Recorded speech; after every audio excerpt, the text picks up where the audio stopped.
Page of art.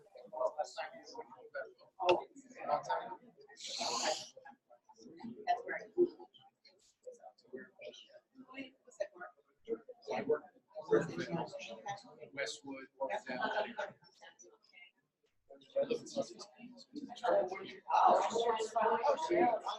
get a lot of Jersey tropes.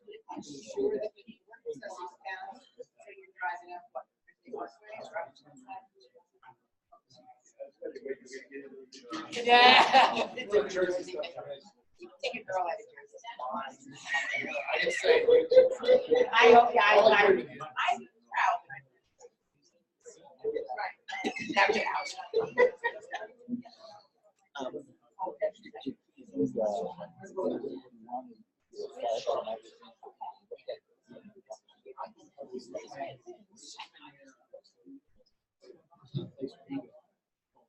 They're gonna hold, right?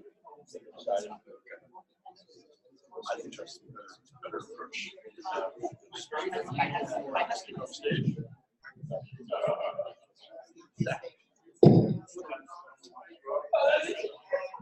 I got two of these extra tags.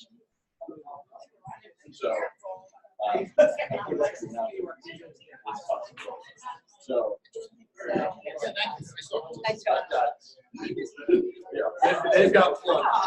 They can really go anywhere they want. Yeah.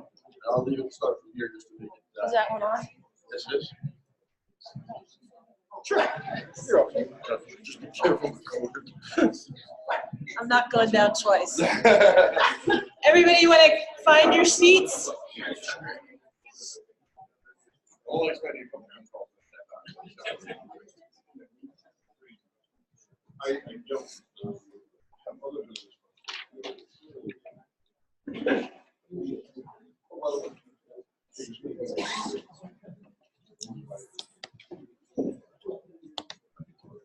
If everybody will take their seats.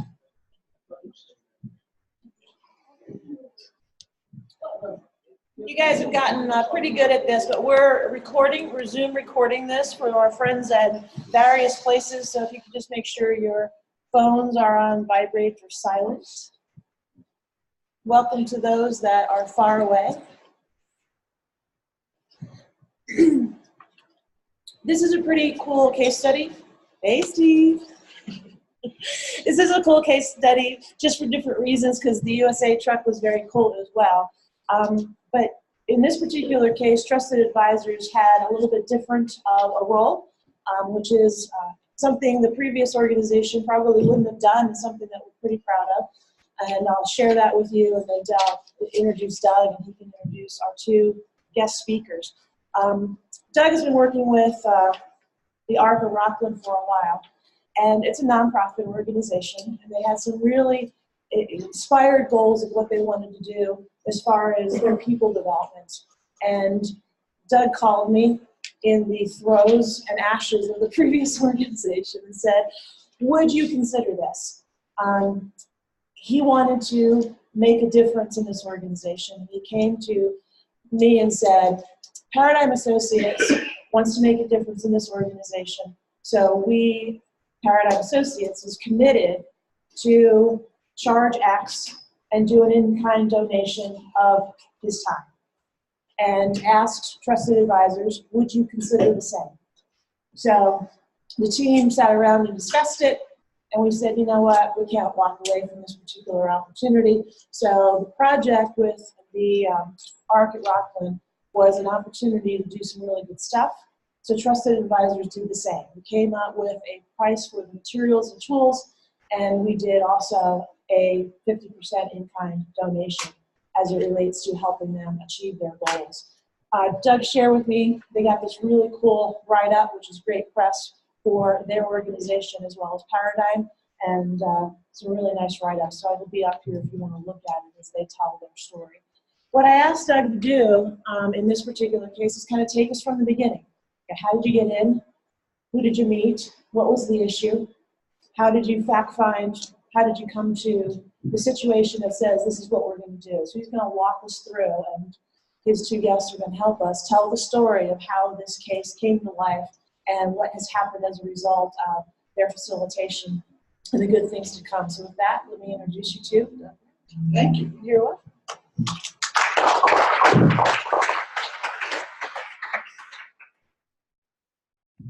Thank you. You know, a lot of times you'll hear us talk about things in terms of how do we really get started. And in this particular case, the story of ARCA Rockland actually starts with the Meadowlands Chamber of Commerce. Even though ARCA Rockland is not a member of the Meadowlands Chamber of Commerce, because I was active with the board and so on of the Meadowlands Chamber, one of the board members also happened to sit on an advisory for ARCA Rockland. Happened to be an industrial, commercial real estate agent, realtor, and ARC had some interesting challenges in terms of that area, and was literally picking the brain of this gentleman. And when I was sitting down saying, "Hey, are there some people that you think I should talk to?" He said, "Yeah, as a matter of fact, let me give your name to Carmine." I didn't do it. I'll introduce in a second. And so Carmine and I went up and started the dialogue. Everything else that's kind of flowed from that, literally flowed from being active in one organization, led to this. So you just never know kind of how all the dots, so to speak, are going to connect. I'd like to introduce you to my two co-presenters. Please meet Deb Carr and Carmine Marchione.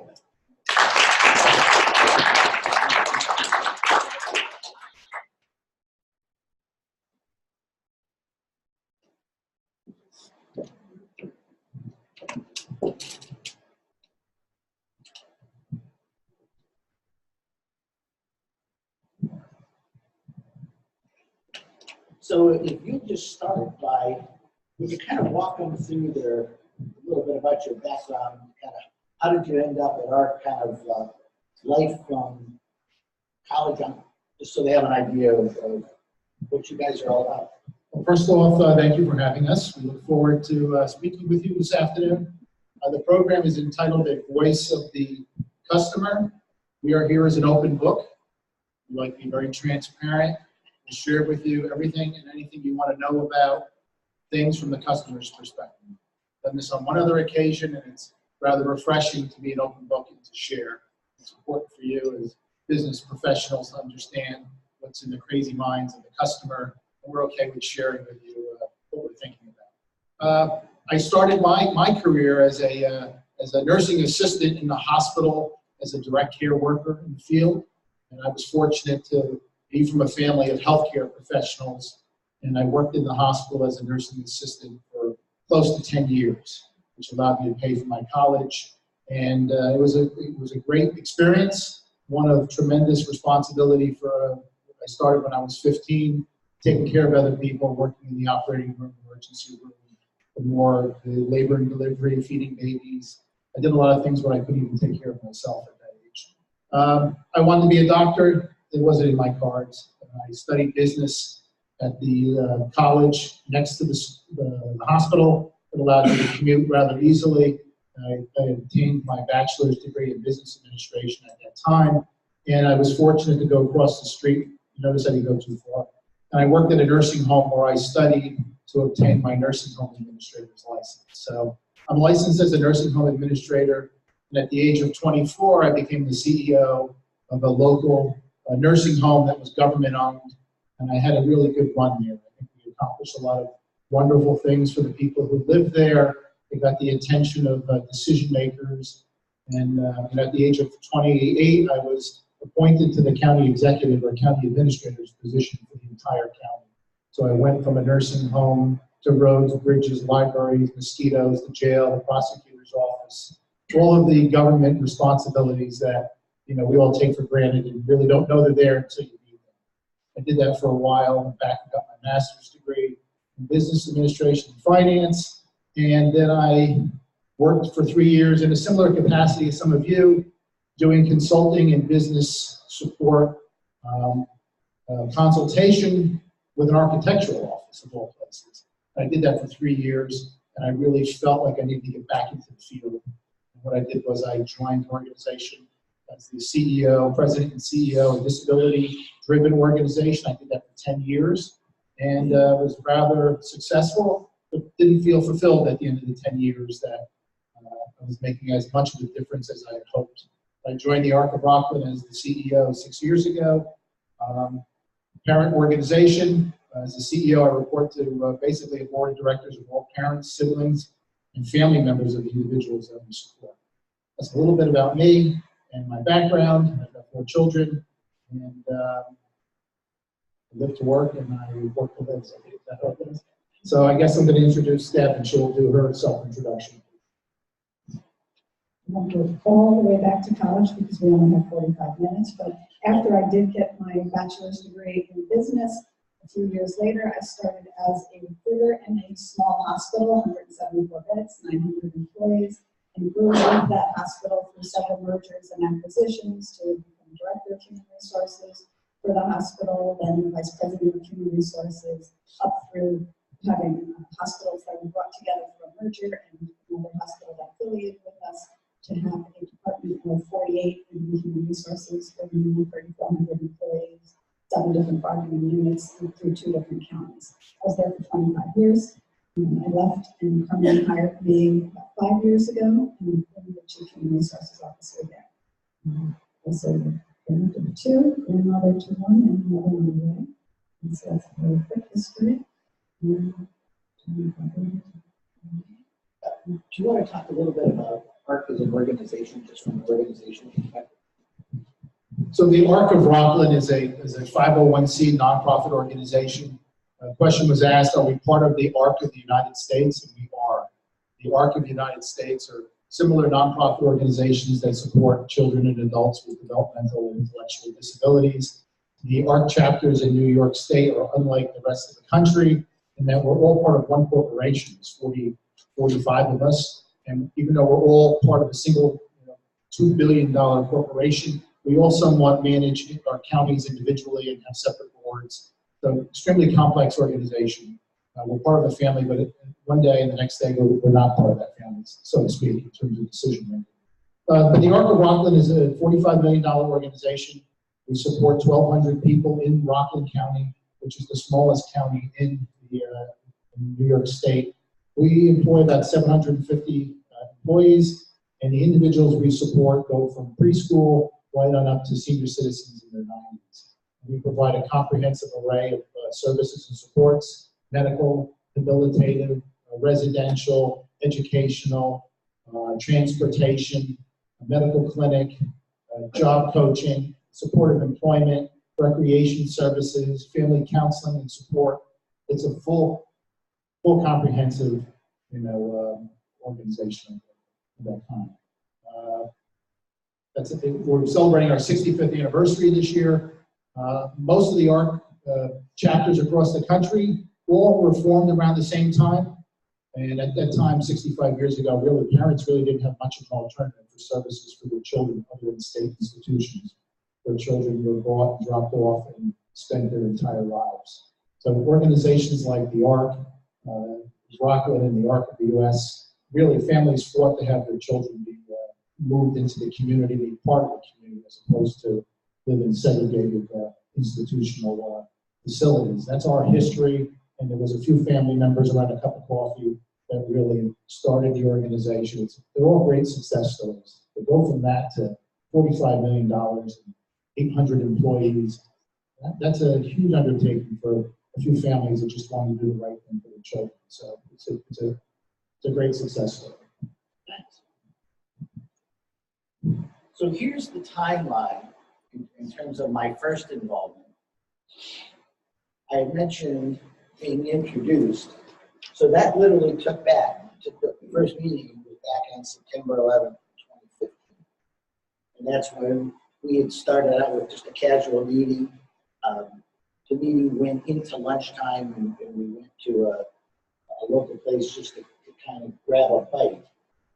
And that's when the notion of, well, maybe we really should be talking about something from strategic planning. Is that something that I get involved in, that I do.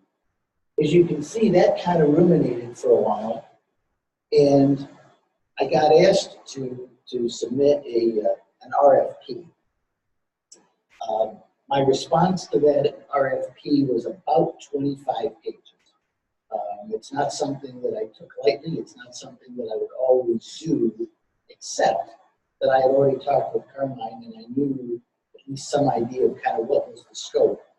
And I really did think it was going to be something that would be mutually beneficial between his organization as well as myself. And we did it. So I got that on September 12th, September 4th. My response was due at the end of the month. So that got sent in between Christmas and New Year's. We started, they had a whole process that he's going to talk about here in a minute. The award came through on February 1st of 16. I started with some key interviews of board members and staff members to just try to do kind of a scope and get my arms wrapped around kind of where were the bones buried, what things that I need to be able to take into consideration as I was planning out how this was going to actually be executed. My RFP response really spoke to the what I was going to do. But because there was some questions that I was going to need to have answered, I had to keep the proper amount of vagueness between this is what I want to do. How I'm going to be able to do it may have to have a little bit of flexibility. So I literally wrote that into the languaging that they received. So we started the key interviews in February. We ended up going through and this, when we talk about a collaboration between our two organizations, I'm really taking that seriously. For example, they had the capability to use SurveyMonkey, and I had some help in terms of kind of survey design. Carmine had some experience in terms of surveying prior organizations. And so it's literally, this is what I'm trying to get to, what is he trying to get to? That became a shared exercise. We ended up having 261 responses back to the survey that include both staff as well as individuals being served that responded to that, as well as families. It was really quite extensive. And it involved both kind of simple survey questions that would appear on bar graph, as well as about 12 pages of open comments just on individual commentaries. All of that was done so that I would have enough background going in, so that we were going to do it as a combination of board and family retreat. And that was a decision that I had advocated for, no pun intended, because I wanted everybody in the room hearing the same thing at the same time.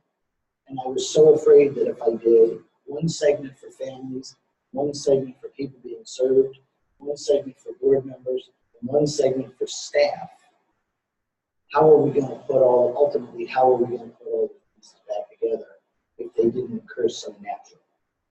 So it was a fairly substantial group meeting Saturday morning in a local community college that had donated its space. The feedback from that May event was quite candidly so phenomenal. Anybody who could not make it on that day literally were coming up to Carmine and Deb and said, "Hey, this is really cool stuff. Can we play along?" And so one of the things that we ended up adding on June 1st was a staff retreat for all the people that couldn't make it. So the number of people that had an active voice in the kind of how this all played out was really substantial. Ultimately, that led to the kind of the prioritization and so on in the development of critical goals categories. As you heard from Carmine's background, he's not exactly allergic to planning. And so this was literally one where I said to him, "Do you want some help kind of laying these things out? Or do you feel like you can kind of take it and run?" And he said, no, I can, I really do believe we can kind of take it and run from here. So with that, if you guys would kind of pick up and kind of go from Maybe just by a show of hands, you can just give me a sense. Is it more often that your engagements come through relationship, word of mouth, and referral than through a competitive process? Is that safe to say? Yes. All right, so this is going to be a interesting exercise for you because we're going to give you some sense of what a very structured, competitive process looks like that leads to long-standing relationship. And having worked in government, this is the way I managed my formal request for proposals. Never would I find myself in a situation where the person not getting the work didn't know when they left the room why they failed to be selected. On each and every one of my engagements where I draft an RFP or I request a proposal and I manage it, I give the courtesy of follow-up to each of the individuals or companies that fail to get the contract, explain to them why. And I use an objective formula and weighted system to share that. So it's an extremely sophisticated process for what was a very small contract. But for us, it was extremely important. And for me, as a new CEO coming in, I wanted it to be completely objective. The consultant that we hired. In particular, because one of the consultants competing was a consultant I had used in my former 2 strategic plans, and I didn't want anyone in my team to suggest that the hire of any individual was because of a previous relationship. So I went into this really aggressively. Yes? If I might ask a question, there are a number of us in the room, myself included, who have felt really squirrely about putting in RFP responses. Yeah. Specifically because sometimes the formula didn't feel like it worked in our favor because we're not necessarily the lowest price process in the field. Could you? Right. So I would be happy to. I'd be happy to touch on that in this process. So keep in mind, not only the role I'm in now, but in my previous role in government, I would administer those contracts. And for the 3 years that I worked as a consultant, my job was business development and was submitting proposals to clients for services. So I listened to them and I kind of gave them what I wanted, being the CEO on the other side of the table. So I think there is some value to submitting on an RFP. I think you can certainly be competitive and you can certainly win a contract when you are the highest bidder, and you should not be discouraged because you know your fees may be higher. You have to demonstrate the value, and I think you have to look at the RFP too to see whether you get a sense that the client is someone who would appreciate value over cost. And when you see what we're going to show you, I think, I can't speak for Doug, this is like a point counterpoint, he can talk, but I think Doug can explain to you, did he feel that this would be an objective process? So I'm going to just touch on this real quick. We wanted an introduction, kickoff. Again, before I even put this out, I quoted it myself based on what I would respond to it if I was the consultant, because I did these things. So I planned a half-day introduction, a full-day visit, and we have 40 sites. We would visit a handful of them, 2 days, 2.5 days on the introduction. We have some pre-retreat planning surveys. We would spend another he or she would spend another 2 or 3 days drafting a survey that we would prepare for them. And I had this all in my mind. Going out, we were going to control the consultant. I just needed someone to be a facilitator. We knew what we wanted. We knew where we wanted to go, but we needed somebody objective to do it for us. So when Doug says this was a collaboration, it absolutely was. I had a vision of what I wanted. Doug had a vision of what he was offering. The two, at some points, weren't in the same arena at all. And so I was trying to minimize Doug's involvement. Doug was trying to expand his involvement. And we were going back and forth. And so, next slide. Facilitate a full-day retreat, 3 hours of planning, travel, 3/4 day retreat, and a 3-hour report. You know, I had calculated already that this was going to be a, whatever, $12,000 contract. And out we went on the street, and then they give me a little summary, but we're going to write the plan ourselves. Is how we envision this thing. So the next slide may be a little hard for you to see, but I think it's in your booklets. The RFP that went out, is it in there? I can send that. When the request for proposal goes out, in our case, it was itemized, what those services were requested. And then we, as the review team, prioritized and weighted each of the categories. So this is a 100-point system. There were 4 bidders on this project. The background and experience was worth 15 points maximum. And in that section, they were told exactly what they had to do. I think they were even told how many pages. We were not accepted if it was more than a page. You needed to explain your background, your profile, your relevant planning experience, and that you work for a nonprofit.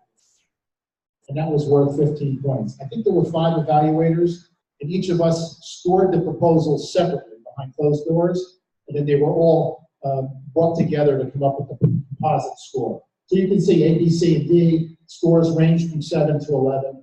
The second category was a consulting services approach. Canceled that last week. Okay, and that was Doug's column, so obviously he's concerned that the score was driven down lower. Consulting services approach, introduction, kickoff, pre-planning survey. Each consultant was asked to explain how they would accomplish those things, and they did. So if you look at the pre-interview scores, and keep in mind, I always have fees submitted in a separate sealed envelope.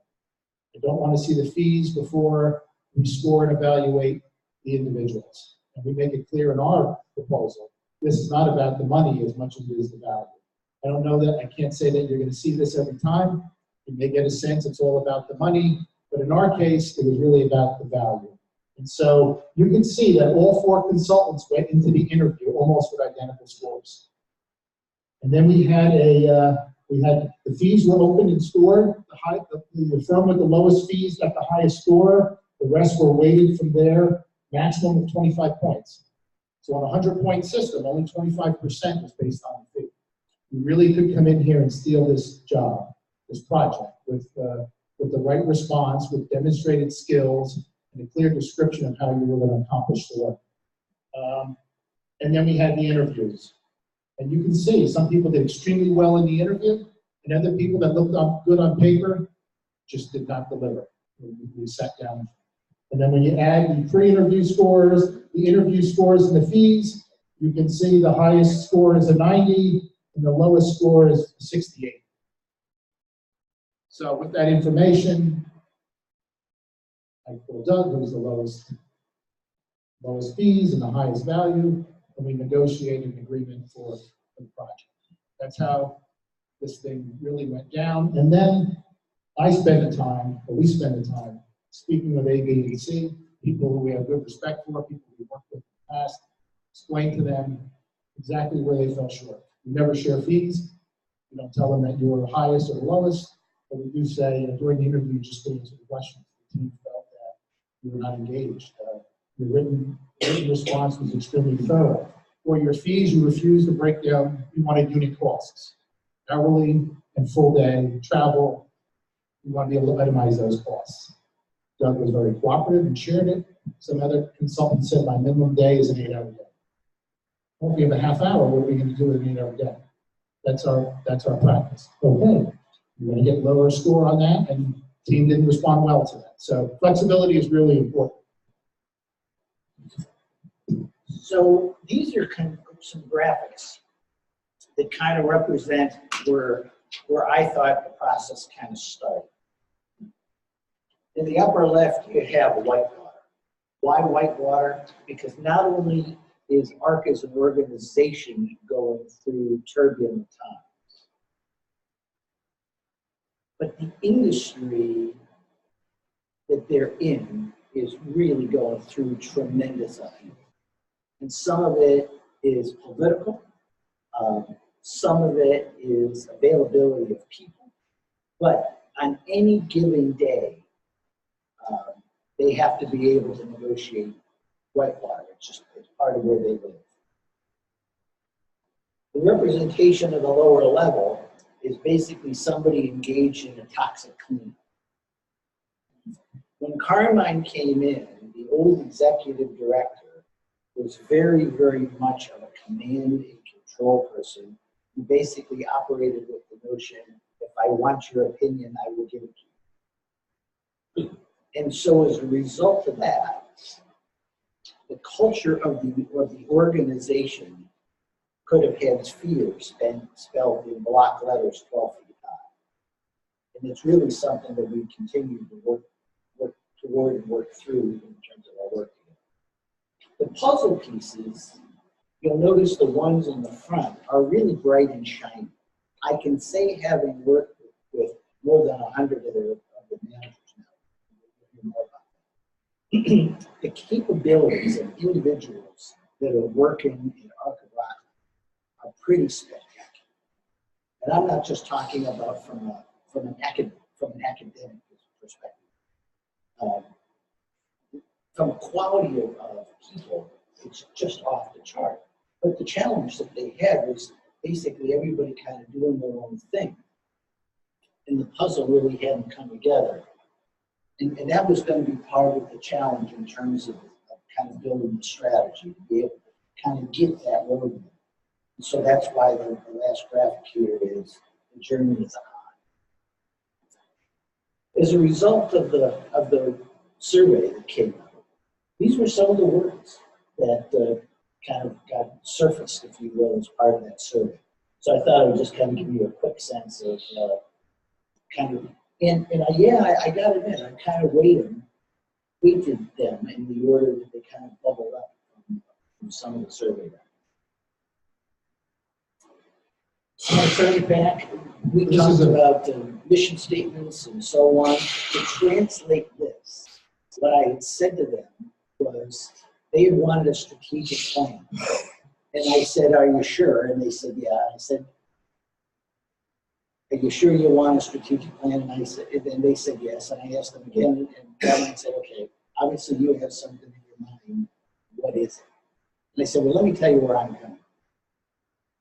Do you expect that the vision and the mission of ARC is going to change dramatically? You kind of have an idea in terms of who your competitors are. Yeah.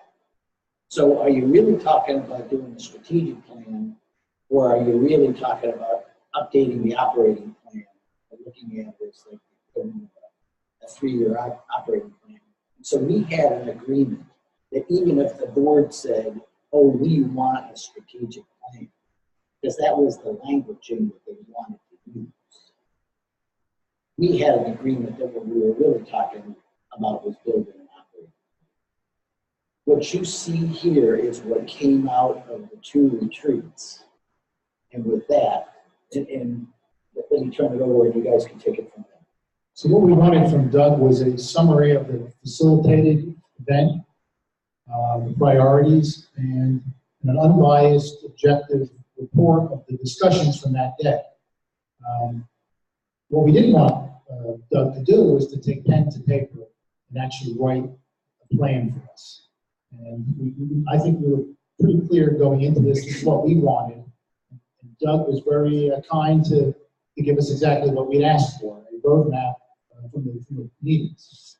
We then took that roadmap, and Doug did participate, assist us. Your typical strategic planning goal action forms were developed: goal, objective, strategy, action plan, who was going to implement them, when the days were going to start, when they were going to complete it. I should have shown that up here, but we did that for each of some 500 goals. Now, this was lofty. This got out of control.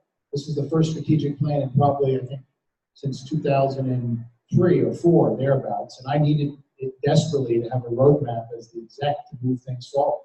And I had done as much as I could in the first 2 years, and I felt like I was pressing on real philosophical, big, large agency issues, and I needed the board and the staff to provide their feedback. So we took that report. It was about we developed a plan that was about 80 pages long, and it had 500 actions in it. And it was huge. And what we did was we created this one-page infographic, and we put all of those goals and objectives into 6 what we call pillars. And they're color-coded. Let's just go through them real quick. I don't want to spend a lot of time. The first one was governance. There were a whole series of governance-related issues related to the board, the CEO, the interrelationship with the board and the CEO, and we developed actions and goals for all of those things. Not really mine. These should have been owned by the board. I was just helping them craft it. So next slide. Collaboration and cooperation. How do we get our teams to collaborate? How do we work better with the community, the business community, political stakeholders? That was that group. Person-centered services and supports. Person-centered, meaning that the individual with the disability and their family, they call the shots. We don't decide for them, they decide for themselves. So we were making a huge cultural shift, and there were a lot of activities in this category. Workforce development, clearly one of the pressing issues that came out of all of the interviews and the surveys, that without a strong workforce, there's no organization. So we were going through some changes, and Deb actually was the lead in this area. Development, career ladders, continuing education. There were so many initiatives that were in this particular category. And last was fiscal sustainability. How do we raise more money? How do we do a better job of managing the funding we get from government? How do we diversify? There were a whole series of goals and objectives in this category. And the last one was service delivery and growth. If we couldn't figure out where it fit, we put it into this category and we called it service delivery. And so there were a lot of expansion, construction, building, and other types of IT and infrastructure issues in this category. So in the true weighted fashion, as you can see with the RFP and how we dealt with that very methodically, we weighted each and every goal over the course of the first 18 months. You can see the number of goals. They were all weighted. They were fully completed. They got 100%. Partial, they were 75, 50, 25%. And over 18 months, the team effectively accomplished almost 60-something% of the goals, which is fairly impressive considering this is a 3-year plan. We had done a lot in a short period of time. Each member of the executive team became a champion for one of these pillars, and they adopted them and they kept the teams moving forward. Mine was collaboration. Deb's was workforce development. We really became the cheerleaders and the individuals holding the groups accountable to move forward. This just shows the scores. Overly sophisticated system, again, but we wanted to know where we were and what we accomplished. You actually used, what is it, Smartsheet or something like that? We used a software called Smartsheet. We had never used it before. We hired a young, dynamic project manager who said, "We'll get Smartsheet. It costs $1,000 a year for the license. It almost has unlimited users. And everybody can go in and manage their goals online, and everybody can see what everybody's doing." And we basically took the entire strategic plan and dumped it into this Smartsheet system. And everybody had access and controls. It kind of bogged us down a little bit because now it was very sophisticated. Before it was gut check, you knew where you were and who you were working on. But there's some great value and opportunity with the Smartsheet system. We're just waiting to implement it a little more aggressively. So that was phase one. That was strategic plan. Taking you into the STAR model, the 2 o'clock point is structure. So I was talking to Carmine and I said, I know we've got the strategy, congratulations, and we've identified who those loyal customers that we're trying to get and keep are and so on. I'm not so sure that you really have the right structure to be able to do that. And so we literally started to talk about how does the board need to change in order to support where the organization will go. And so back in 2016, back in May, we started those conversations. Between the board and Carmine had put together a working group in terms of board governance issues. By October, we had had some directional recommendations for adoption from the board. A governance memo got introduced at the end of November. And then at the beginning part of 2017, the draft board policy manual took place. And this was we're not talking about 3.5 pages here. It was probably about 40 to 60 pages, or not more than that in terms of what happened. There was some stuff in there that hadn't been updated since Caesar was them kid. And so I gotta admit, it was a major project. I was predominantly acting as a consultant and suggester in chief of here's some things that you may want to consider putting in the governance manual. Here are some things that you may want to take out. Here are some things that you may want to change. But the lion's share of the rewrite went to Carmine and the board, and most of it, quite candidly, went to Carmine, because the board was not quite as fast on his feet as we wanted. Ultimately, that's by the October of 17, so we're talking 14 months from the time we first started to say, hey, this is something we need to do before the structural changes were adopted. Do you want to add anything to that, or is that clear enough? I just want to stress the importance of the time and materials type or an hourly quote of services and fees in the contract.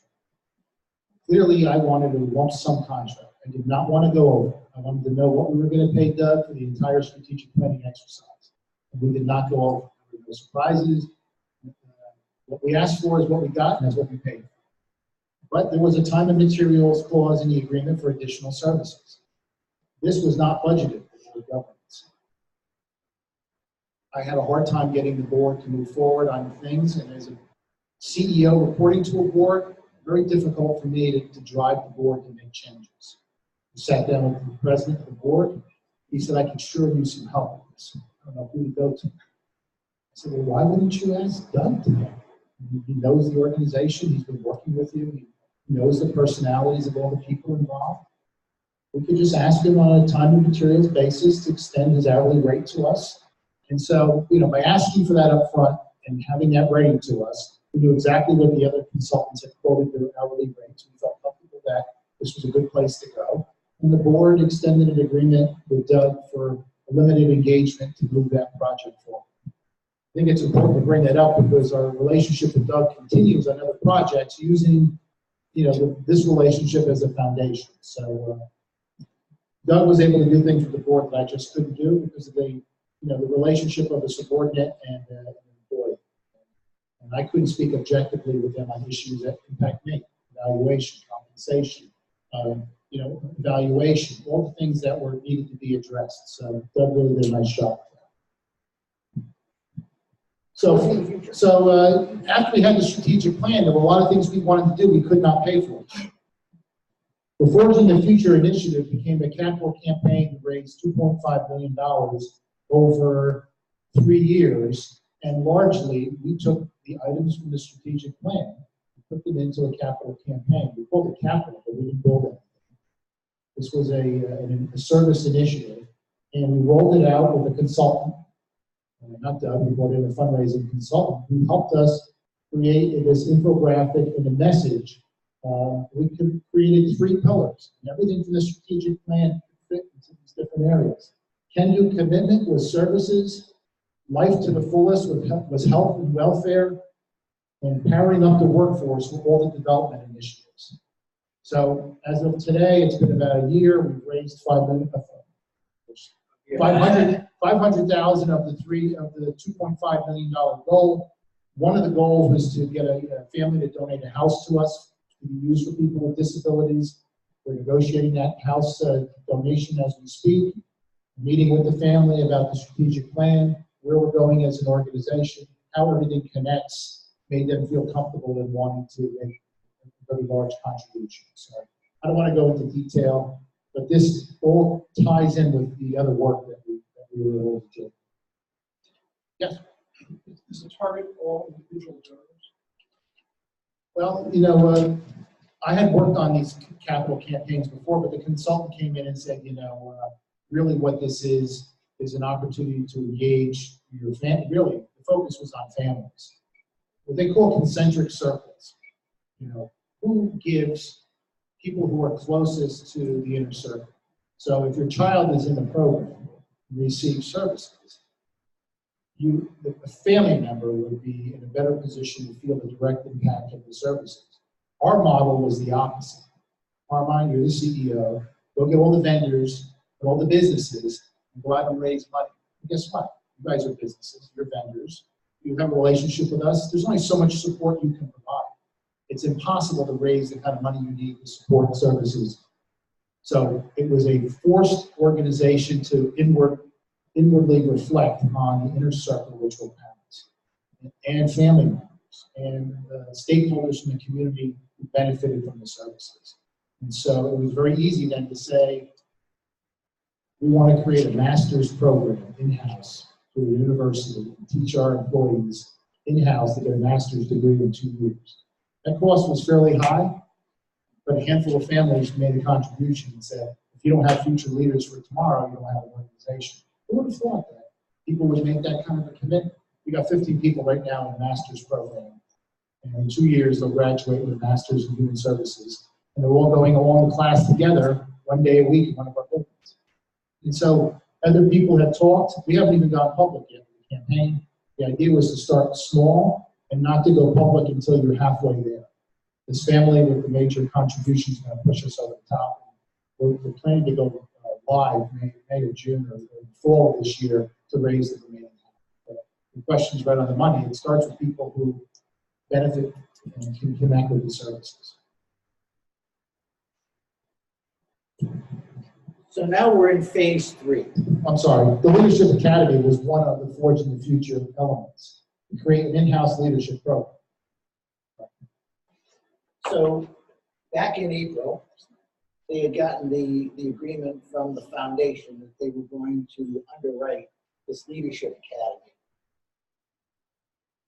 I received something from Deb at the end of April, kind of talking about a draft of what it was that they were hoping to accomplish. You're going to hear from Deb here in a minute.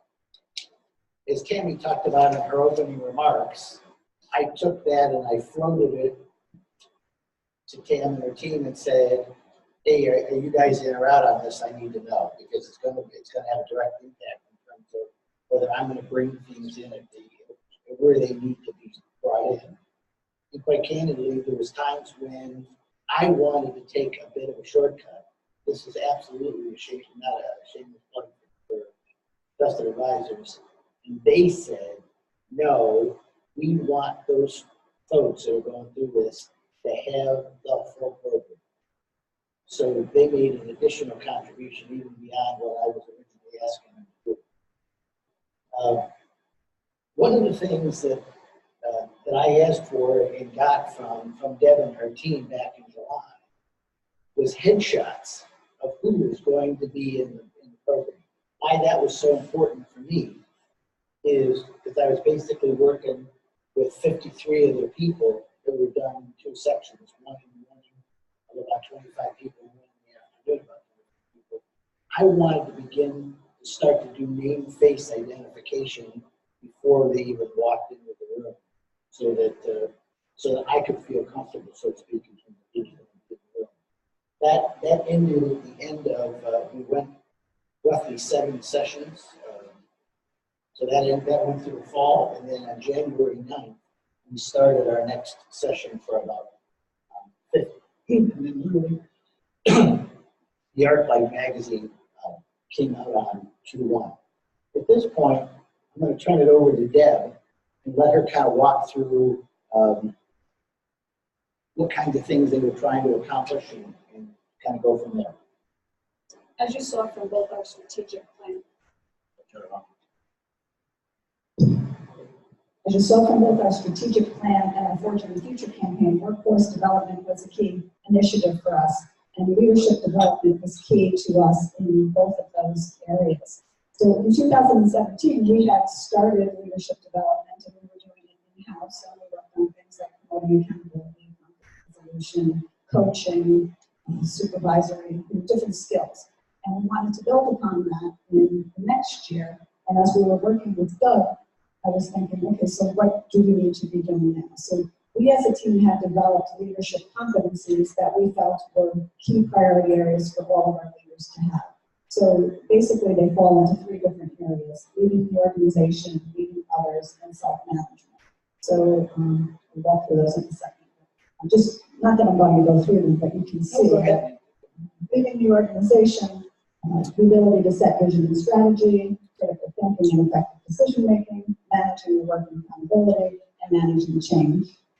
Leading others was effective communication, coaching and developing others, building and maintaining relationships, and teamwork and collaboration, and self-management, ethics, demonstrating ethics and integrity, emotional intelligence, displaying positivity, and taking initiative.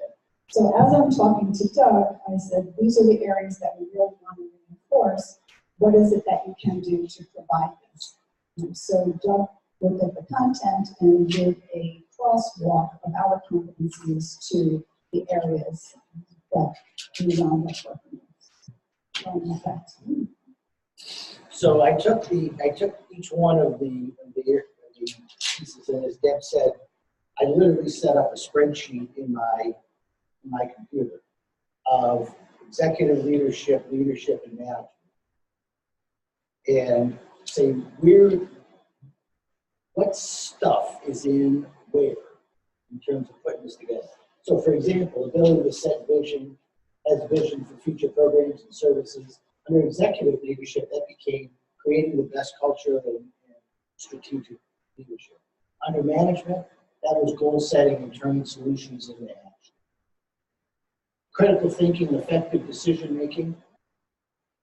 We had strategic leadership that popped out of executive leadership. Again, goal setting and turning solutions out of management.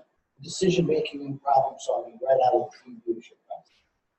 Managing the work and accountability. Again, there's an awful lot of things where we can speak in multiple ways in terms of just one module, as you can see. Managing change.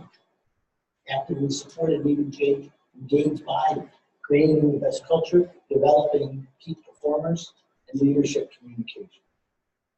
Communicates effectively, just lifting leadership communication right out of executive leadership. Coaching and developing others, strategic leadership, peak performance, understanding behavior and what motivates people. Builds and maintains relationships. Again, leadership communication, understanding behavior, motivation, and confidence. Teamwork and collaboration, collaborating results, building teams to peak performance. And finally, ethics and integrity is right out of the ethics section of our action plan. Is displaying emotional intelligence as an understanding of one's own emotions as well as others. Well, that was a great match for motivation and confidence. Positivity, creating the best culture speaks an awful lot to that as an issue. Taking initiative, motivation, and confidence. And now really kind of where we are from here is now they have 103 of their managers and leaders going through this. And now we're really talking about what kinds of things do we need to do to kind of move forward. One of the challenges is if you don't have everybody going through the same program at the same time, it literally became both a budgetary as well as a logistical nightmare. So we had to spread it out like that. The challenge that we're currently working on, I'm saying we, because I'm really talking about the three of us now, is you had people that were exposed to some things back in September, October. You had people that were just exposed to some things in January. How do you make sure that you keep all the horses, if you will, all now going on the same page? They've been exposed to the same materials. Now, how do we make sure that the stuff that everybody's been exposed to is now being part of this is the new way of doing it? So that's really kind of where we are in terms of making sure that what got started truly has long-term plans for you. Do we have time for questions or not? No. Okay. So you need a short question, if any. 3, 2. And also, they're staying with us for dinner. So just know, because we are running over. Okay, the fact that they did the write-up of the strategic plan rather than having to do that in the practice. What do you know? What I basically gave them in our lingo was mission, critical goals categories, and from part of the retreat day, some high-level solutions to their critical roles categories. All of the rest of the work was really done by Kevin Carmine and the team. But I was also convinced, based on organizations that they had come out of previously, that they could do it. I wouldn't, so I no longer, I didn't fight with them because I really did believe in my heart of hearts that they had the competency to do without money.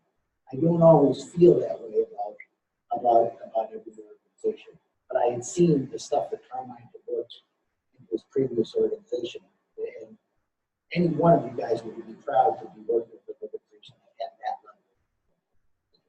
They will be here for cocktails. They will be here for dinner, but can I get a round of applause, please? For that? I would like to thank Doug and Trustee Advisor Network for partnering with us. We couldn't have done it without all of you, so thank you. And I know we're out of time, but I do just want to say one thing, because I think it's important to the material. It's often hard to get buy-in from leaders to go through a 7-week program like this. It was half a day for 7 weeks. And it's another flavor of the month, what's this going to be about. But they really bought into it because it combined not just their professional goals, but their personal goals and adult goals, and from the materials built in things that are going to help them personally in addition to professionally. So they really did buy into that specifically for that reason. Thank you again. Thank you.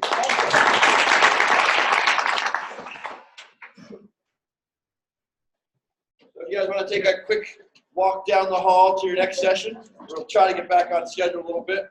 Advanced facilitation with Julie Poland, you're staying here actually. Grant Tate for relationship backfighting around the bend, and Alan Kovitz around the bend as well. Okay. So tell me,